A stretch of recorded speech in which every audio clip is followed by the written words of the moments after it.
Hello বন্ধুগণ, আমার চ্যানেলে সবাইকে স্বাগত। চিকেনের এই রেসিপিটা খাওয়ার পর আমি তো টোটালি ফিদা। এটা এত বেশি টেস্টি যে আপনারাও এভাবে বানিয়ে খেলে আপনাদেরও ভালো লাগবে। 700 গ্রামের মতন চিকেন ধুয়ে পরিষ্কার করে পরিমাণ মতন লবণ আর 8-10টা কোয়া রসুন বাটা আর 2 ইঞ্চি মতন আদা বাটা আর হাফ বাটি দই একসঙ্গে দিয়ে আর সাথে দিলাম 1 চামচের মতন গোলমরিচ গুঁড়ো আর গরম মশলা আর একটি পাতিলেবুর রস নিংড়ে ভালো করে দিয়ে দিলাম। দিয়ে একসঙ্গে সবগুলো ভালো করে মেখে নিলাম। মাখাটা কিন্তু ভালোই হতে হবে। এবার ম্যারিনেট করতে রেখে দিলাম 1 ঘন্টা মতন।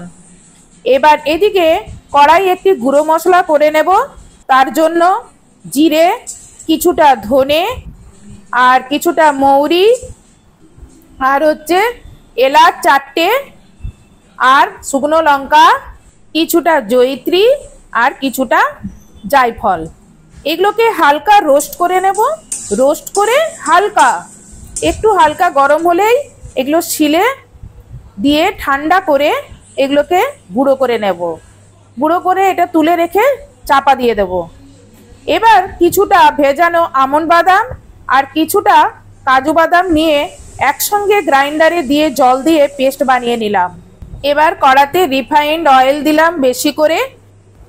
এবার দুটো মিডিয়াম সাইজ পেঁয়াজ কুচি করে তেল গরম হলে তাই দিয়ে দেব। দিয়ে নাড়তে নাড়তে যখন দেখবেন হালকা এটা গোলাপি মতন ভাজা হয়েছে, তখন এবারে ওর মধ্যে ওই যে ম্যারিনেট করা মাংসটা ছিল সেইটা এবার ওখানে ঢেলে দেব। 1 ঘন্টা ধরে ম্যারিনেট করা ছিল। এবারে ওই মাংসটা ঢেলে কিছুক্ষণ তেলে ভেজে নেব। আর এই সময় গ্যাসটা হালকা মিডিয়াম আঁচে থাকবে।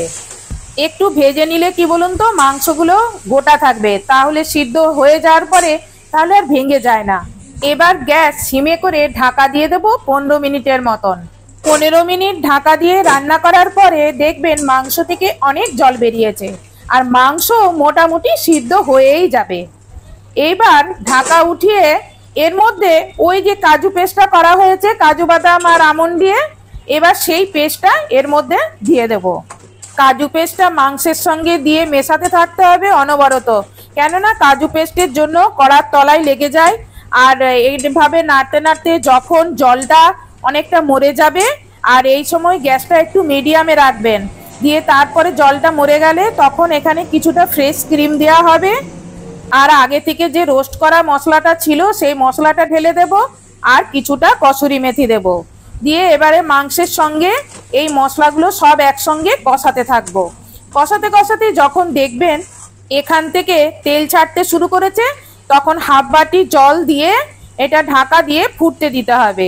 2 থেকে 3 মিনিট ফোটালেই এটা তৈরি হয়ে যাবে এবং সবশেষে ধনেপাতা ছড়িয়ে নামিয়ে পরিবেশন করুন। নাম না জানা চিকেনের এই রেসিপি। আপনারা যদি জানেন তাহলে চিকেনের এই রেসিপিটার নাম কি আমার কমেন্টে লিখে জানান। আর আমার ভিডিওটা যদি ভালো লেগে থাকে তাহলে চ্যানেলটি সাবস্ক্রাইব করবেন এবং ভিডিওতে লাইক করবেন আর বেশি বেশি করে শেয়ার করুন। সোশ্যাল মিডিয়া থেকে ভিডিও দেখে এই রান্নাটি করেছিলাম, খেতে খুবই সুস্বাদু হয়েছিল। এটা আপনি রুটি ভাত সবের সঙ্গেই খেতে পারবেন। আর আমার ভিডিওটি দেখার জন্য অসংখ্য ধন্যবাদ।